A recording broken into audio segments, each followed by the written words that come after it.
আমার নাম শঙ্খিনী, বয়স তখন কম। এই কম বছর বয়সেই আমি ছিলাম এক অপরূপা তরুণী। তবে আমার শারীরিক গঠন এমন ছিল যে কেউ আমাকে দেখে আমার আসল বয়স আন্দাজ করতে পারত না। সবাই ভাবত আমার বয়স অন্তত 18 বা 19 হবে। আমি ছিলাম এমন এক রূপের অধিকারিণী যাকে দেখলে পাড়ার অনেকেই এক মুহূর্তের জন্য। তবে আমি ছিলাম এক দরিদ্র পরিবারের মেয়ে। সংসারের অভাব অন্টনের কারণে আমাকে পরের বাড়িতে কাজ করতে যেতে হয়েছিল। শহরে এসে আমি এক গৃহকর্তার বাড়িতে কাজ শুরু করি এবং সেখানেই থাকতাম। সেই বাড়ির একমাত্র ছেলে শঙ্খ প্রথম দিন থেকে আমার প্রতি বিশেষ দৃষ্টি রাখত। আমি যখন শঙ্খবাবুর ঘর গোছাতে যেতাম, তিনি প্রায় এমন আচরণ করতেন যা আমাকে অবাক করত। তার কথাও আচরণে এক ধরনের মজা এবং খুনসুটি মিশে থাকত, যা অন্য কারো ক্ষেত্রে বিরক্তিকর লাগলেও অদ্ভুতভাবে শঙ্খবাবুর ক্ষেত্রে আমার খারাপ লাগত না। বরং ভেতরে ভেতরে এক অজানা শিহরণ কাজ করত। আমি বুঝতে পারছিলাম না কেন এমন হচ্ছে, হয়তো অজান্তেই আমি তাকে ভালোবেসে ফেলেছিলাম। আমি ভুলেই গিয়েছিলাম আমার অবস্থান কোথায়। আমি যে একজন সাধারণ গৃহকর্মী, এই বাড়িতে কাজ করতে আমার এতটা ভালো লাগত তার একমাত্র বারণ ছিলেন শঙ্খবাবু। আমার গ্রাম থেকে আমরা 4 জন মেয়ে শহরে এসেছিলাম। সবাই আলাদা বাড়িতে কাজ করতাম। আমি যে বাড়িতে কাজ করতাম সেই বাড়ির কর্তা ও কর্তৃক মোটের উপর ভালো মানুষ ছিলেন। তবে মালকিন একটু কড়া স্বভাবের ছিলেন। কাজেই সামান্য ভুল হলে বকাঝকা করতেন। একদিন মালিক ও মালকিন বাইরে ছিলেন। আমি রান্নাঘরে থালাবাসন পরিষ্কার করছিলাম। হঠাৎ শঙ্খবাবু পেছন থেকে এসে আমাকে ডেকে বললেন, শঙ্খিনী, তুই এখানে কি করছিস? আমি তখন শঙ্খবাবুর কাছে গিয়ে তার হাত ধরে নরম সুরে বললাম, শঙ্খবাবু, আপনি কি এই বিয়েতে সম্মতি দিয়েছেন?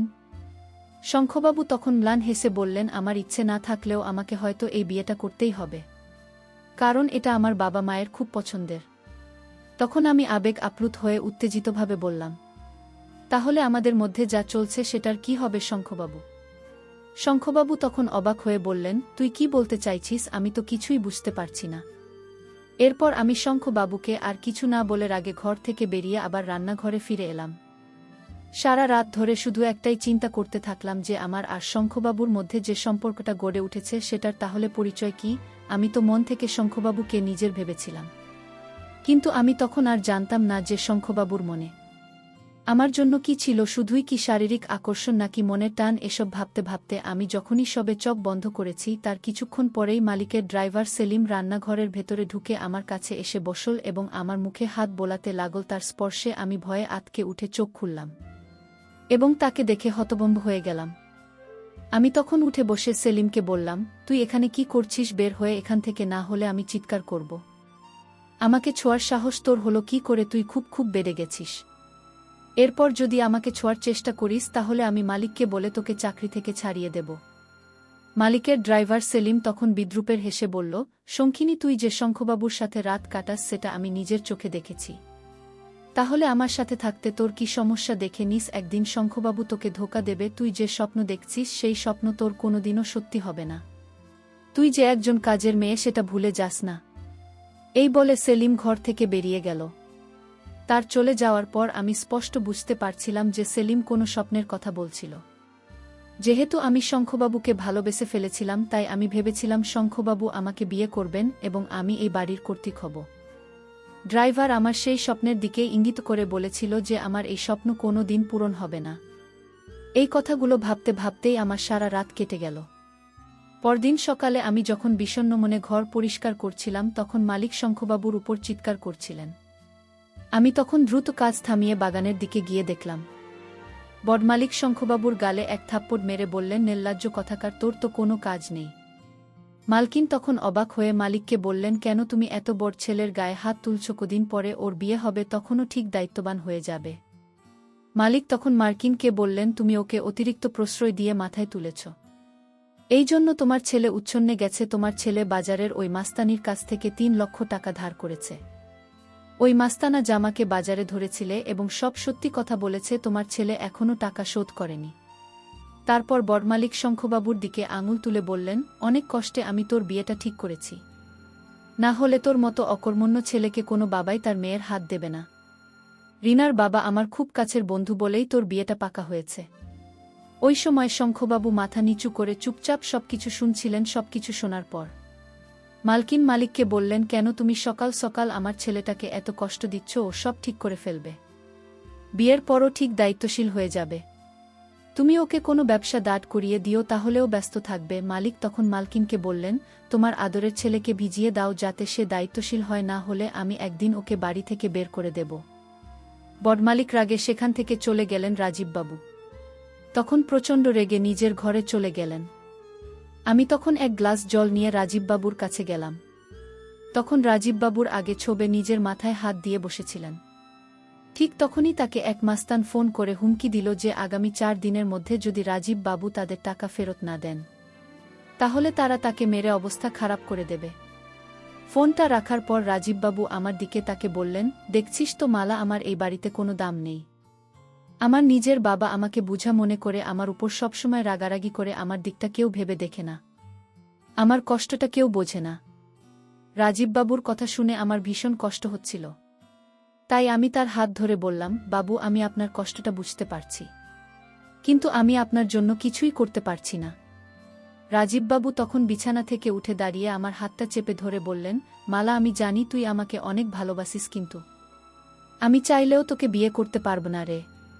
কারণ আমার বাবা মা তোর সঙ্গে আমার ভালোবাসার সম্পর্ক কোনোদিন মেনে নেবে না, কারণ তুই একজন কাজের মেয়ে। কিন্তু আমার কাছে তুই আমার রানী, তাই আমি তোকে বিয়ে করতে রাজি আছি। রাজীববাবুর কথা শুনে আমি খুশিতে আত্মহারা হয়ে গেলাম, আর বুঝলাম যে আমার স্বপ্ন খুব শীঘ্রই পূরণ হতে চলেছে। তারপর আমি রাজীববাবুকে বললাম, আপনি সত্যিই আমাকে বিয়ে করতে চান বাবু? রাজীববাবু তখন আমার ঘাড়ে হাত রেখে বললেন, হ্যাঁ, আমি তোকে বিয়ে করতে চাই, কিন্তু তার আগে তোকে আমার একটা শর্ত পূরণ করতে হবে। আমি তখন খুব খুশি হয়ে রাজীববাবুকে বললাম, আপনি যা বলবেন বাবু, আমি তাই করব। আমি আপনাকে অনেক ভালোবাসি, আপনার জন্যে আমি সবকিছু করতে রাজি আছি, বলুন আমাকে কি করতে হবে। তারপর রাজীববাবু যা বললেন তা শুনে আমার পায়ের তলার মাটি সরে গেল। কারণ আমি একজন দরিদ্র কাজের মেয়ে হলেও আমার আত্মসম্মান ছিল। আমি গরিব ছিলাম কিন্তু চোর নেই, আমি দরিদ্র ছিলাম কিন্তু লোভী নই। কিন্তু রাজীববাবুর ভালোবাসায় আমি অন্ধ হয়েও চুরি করতেও দ্বিধা করিনি। রাজীববাবু আমাকে বললেন, মালা, তুই বাবার আলমারি থেকে মায়ের গলা নেকলেসটা চুরি করবি। ওই নেকলেসটার দাম 4 থেকে 5 লক্ষ টাকা হবে। রাজীববাবুর কথা শুনে আমি ঘাবড়ে গিয়ে বললাম, বাবু, আমি গরিব হতে পারি কিন্তু চোর নই, আমি চুরি করতে পারব না। মালকিন আমাকে অনেক বিশ্বাস করেন। রাজীববাবু তখন রেগে বললেন, মালা, তাহলে তুই আমাকে বিয়ে করতে চাস না, তাই তো ওই গয়না বিক্রি করে 45 লক্ষ টাকা পাওয়া যাবে। তারপর আমরা দুজনে এখান থেকে পালিয়ে গিয়ে বিয়ে করব। কিন্তু তুই আমাদের ভবিষ্যতের কথা ভাবছিস না। আমি একটা পাগল যে তোকে বিয়ে করার জন্য এত উতালা হয়েছি। তুই আমাকে ভালোবাসিস না, তাই না? চলে যায় এখান থেকে। রাজীববাবুর অভিমান দেখে আমি তার মায়ের বলার নেকলেস চুরি করতে রাজি হয়ে গেলাম। এমন নয় যে আমার বয়স কম বলে আমি বুদ্ধিতে অপরিপক্ক ছিলাম, গানের দিক থেকে আমি যথেষ্ট পরিণত ছিলাম, কিন্তু রাজীববাবুর ভালোবাসা আমি এতটাই অন্ধ হয়ে গিয়েছিলাম যে কোনটা সঠিক আর কোনটা ভুল সেই সিদ্ধান্ত নিতে পারিনি। আমি যখন মালকিন এর নেকলেস চুরি করতে রাজি হলাম, তখন রাজীববাবু আমাকে বললেন, মালা, তুই আজকে যখন মায়ের শাড়িগুলো স্ত্রী করে আলমারির ভেতরে রাখতে যাবি, ঠিক সেই সময় সুযোগ বুঝে মাই নেকলেসটা চুরি করে আমাকে এনে দিবি। তারপর আমরা দুজনে এখান থেকে পালিয়ে গিয়ে বিয়ে করে নেব। রাজীববাবুর কথা মতো সুযোগ বুঝে আমি যখন মালটিনের শাড়ি মালিকের ঘরের আলমারির ভেতরে রাখতে গেলাম, তখন মালিক ঘরের ভেতরে সোফায় বসে ফোন এ কথা বলতে ব্যস্ত ছিলেন। সেই সুযোগে আমি তাড়াতাড়ি লকার থেকে মাল কিনে নেকলেসটা বের করে আমার ব্লাউজ এর ভেতরে লুকিয়ে নিলাম। ওই সময় ভয়ে আমার হাত কাঁপছিল, আমার কপাল থেকে ঘাম ঝরছিল। আমি ভাবছিলাম যদি মালিক দেখে ফেলেন তাহলে আমার কি হবে। মালিক ও মালকিন আমাকে অনেক বিশ্বাস করতেন, কিন্তু আমি তাদের সেই বিশ্বাস আর ভরসা ভেঙেছিলাম। তারপর নেকলেসটা চুরি করে আমি চুপচাপ মালিকের ঘর থেকে বেরিয়ে এলাম। মালিকের ঘর থেকে বেরোতেই রাজীববাবু আমার কাছে এসে ফিসফিস করে জিজ্ঞেস করলেন, মালা, কাজ হয়েছে? তখন আমার অবস্থা খুবই খারাপ ছিল, ভয়ে আমার মুখ লাল হয়ে গিয়েছিল, আমার হাত পা থরথর করে কাঁপছিল। আমি রাজীববাবুকে কিছু না বলে ব্লাউজ এর ভেতর থেকে নেকলেসটা বের করে তার হাতে দিয়ে দিলাম। নেকলেসটা হাতে পেয়েই রাজীববাবু খুব খুশি হয়ে আমাকে জড়িয়ে ধরলেন। তারপর আমি রাজীববাবুকে জিজ্ঞেস করলাম, বাবু, আমরা কবে বাড়ি থেকে পালিয়ে বিয়ে করব? রাজীববাবু তখন আমার গালে আলতো করে টিপে দিয়ে বললেন, খুব তাড়াতাড়ি যাব। রাজীববাবুর কথায় বিশ্বাস করেই আমি স্বপ্ন দেখতে শুরু করেছিলাম যে আমি খুব শীঘ্রই রাজীববাবুর অর্ধাঙ্গিনী হব। কিন্তু আমি স্বপ্নেও ভাবতে পারিনি যে আমার সাথে এতটা খারাপ কিছু হতে চলেছে। আমার ভালোবাসার এমন পরিণতি হবে আমি কোনো দিন ভাবিনি। এরপর বেশ কিছুদিন কেটে যাওয়ার পর যখন রাজীববাবুর বিয়ের দিন পাকা করার জন্য মেয়েপক্ষ আমাদের বাড়িতে এলো, তখন আমি রাজীববাবুকে রেগে বললাম, রাজীববাবু, তারা তো আপনার বিয়ের দিন ঠিক করতে আসছে। আপনি কবে আমাকে নিয়ে পালিয়ে বিয়ে করবেন? রাজীববাবু তখন আমার কাঁধে হাত রেখে বললেন, আরে বাগলি, তুই চিন্তা করছিস কেন? বিয়ের দিন পাকা করতে আসছে, বিয়েটা তো আর আজকেই হচ্ছে না। তুই চিন্তা করিস না, সময়ের সাথে আমি সবকিছু ঠিক করে দেব। দেখতে দেখতে রাজীববাবুর বিয়ের দিন পাকা করার সময় চলে এলো। সেদিন আমি ভীষণ দুঃখে ছিলাম। আমার মনে কষ্ট হচ্ছিল এটা দেখে যে রাজীববাবু রীনা ম্যাডামকে দেখে মুচকি মুচকি হাসছিলেন।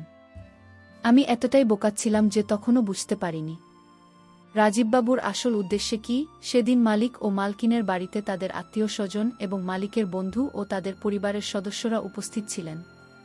বাড়িতে অনেক লোকজন ছিল, সবাই খুব আনন্দ করছিল, কিন্তু আমি ভেতরে ভেতরে যন্ত্রণায় পুড়ে যাচ্ছিলাম। তারপর সেদিন আমার মনের সব ভুল ধারণা ভেঙে গেল। আমি বুঝতে পারলাম যে এতদিন রাজীববাবু আমাকে ঠকিয়েছেন। এতদিন তিনি শুধু আমাকে ব্যবহার করেছেন। কারণ সেদিন যখন মালিক ও মালকিন জানতে পারলেন যে তাদের আলমারি থেকে নেকলেস চুরি হয়েছে, তখন আমার উপরেই সন্দেহ করলেন এবং সেটা করাটাই স্বাভাবিক ছিল। তারপর যখন মালকিন সবার সামনে চিৎকার করে আমাকে জিজ্ঞেস করলেন যে নেকলেসটা কোথায়, তখন আমি রাজীববাবুর মুখের দিকে তাজিয়ে বললাম, মালকিন, আমি আপনার নেকলেস চুরি করিনি। ওদিকে বাড়িতে উপস্থিত থাকা আত্মীয় স্বজন ও রীনার বাবা মা আমাকে চোর বলে অপবাদ দিচ্ছিল, কিন্তু তবুও রাজীববাবু চুপচাপ দাঁড়িয়ে তামাশা দেখছিলেন। আমি ভেবেছিলাম অন্ততপক্ষে তিনি আমার পক্ষে কথা বলবেন, কিন্তু তিনি যা করলেন তাতে আমি পুরোপুরি ভেঙে পড়লাম। আমি যখন বিষণ্ণ মুখে রাজীববাবুর দিকে তাকিয়েছিলাম, তখন মালকিন আমার গলে একটা থাপ্পড় মেরে বললেন, চোর কোথাকার, আমার ছেলের দিকে তাকিয়ে আছিস কেন? বল, আমার নেকলেসটা কোথায় লুকিয়ে রেখেছিস? ঠিক তখনই রাজীববাবু তার মাকে বললেন, হ্যাঁ মা, তুমি ঠিকই বলেছ, এই মেয়েটাই তোমার নেকলেস চুরি করেছে। এই মেয়েটাকে এক্ষুনি বাড়ি থেকে বের করে দাও। এসব কাজের মেয়েদের বেশি প্রশ্রয় দিতে নেই। বাবুর কথা শুনে আমার পায়ের তলার মাটি সরে গেল। যার জন্য আমি চুরি করেছিলাম, সেই মানুষটি আমাকে চোরের অপবাদ দিল। তখন আমি কথা বলার মতো অবস্থায় ছিলাম না, কিন্তু আমি খুব ভালোভাবেই জানতাম যে তখন আমি যদি সবার সামনেই সত্যিটা বলতাম যে রাজীববাবুর সঙ্গে আমার শারীরিক সম্পর্ক রয়েছে, তিনি আমাকে প্রতিনিয়ত ব্যবহার করেছেন এবং তিনি আমাকে চুরি করতে বাধ্য করেছেন, তাহলে কেউ আমার কথা বিশ্বাস করত না। তাই আমি সবাইকে একটাই কথা বললাম, আমি চুরি করিনি। আপনাদের যদি বিশ্বাস না হয় তাহলে আপনারা আমার জিনিসপত্র তল্লাশি করে দেখতে পারেন। তারপর মালিক ও মালকিন ও রীনার বাবা মা সবাই মিলে আমার জিনিসপত্র তল্লাশি করে যখন কিছুই খুঁজে পেলেন না, তখন তারা আমাকে ছেড়ে দিলেন। কিন্তু সেদিন আমি মনে মনে ঠিক করে নিয়েছিলাম যে যেভাবেই হোক আমার উপর যে চোরের অপবাদ দেওয়া হয়েছে সেটা আমাকে মুছতেই হবে। তাই সেদিন রাতে আত্মীয় স্বজনরা চলে যাওয়ার পর আমি সুযোগ বুঝে লুকিয়ে রাজীব বাবুর ঘরে গেলাম। বাবুর ঘরে ঢুকে দেখলাম তিনি ফোনে কারো সঙ্গে কথা বলছিলেন এবং পরে বুঝতে পারলাম যে তিনি রীনার সাথে কথা বলছেন। আমি তখন রেগে বাবুকে বললাম, আপনি কেন আমার সাথে এমনটা করলেন? আপনি আমাকে ঠকিয়েছেন। আমরা গরিব বলে কি আমাদের অনুভূতির কোনো মূল্য নেই? আমাদের কি ভালোবাসার কোনো অধিকার নেই? আপনাদের ছেলে প্রতিনিয়ত আমাকে নিজের ইচ্ছেমতো ব্যবহার করেছে, যেটাকে আমি ভালোবাসা ভেবেছিলাম। আমার দোষ শুধু একটাই যে আমি আপনাদের স্বার্থপর ছেলেকে চোখ বন্ধ করে বিশ্বাস করেছিলাম। তাই আজ আমি এই বাড়ি ছেড়ে চলে যাচ্ছি। সেদিন মালকিন আমাকে আটকানোর চেষ্টা করেছিলেন, কিন্তু আমি সিদ্ধান্ত নিয়েছিলাম যে আমি গ্রামের বাড়িতে ফিরে যাব এবং সেখান থেকেই কোনো কাজকর্ম করব। তারপর রাজীববাবুকে উচিত শিক্ষা দিয়ে আমি গ্রামের বাড়িতে নিজের বাবা মায়ের কাছে ফিরে এসেছিলাম।